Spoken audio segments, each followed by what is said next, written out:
உலகை எழுப்பும் ஞாயிறு அங்கே குடியிருப்பான். அவன் ஆனை முகத்தனின் அடியவர் மனத்தில் ஒளியாய் வந்து கொலுவிருப்பான்.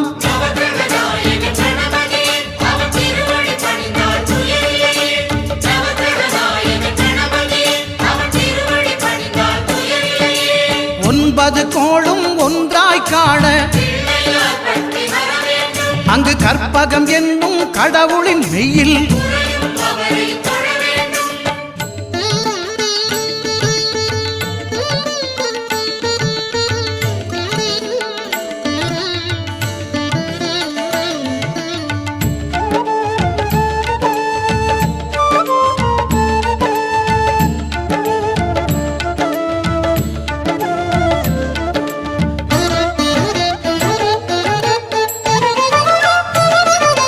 திங்கள் பகவான் திருமுகம் காண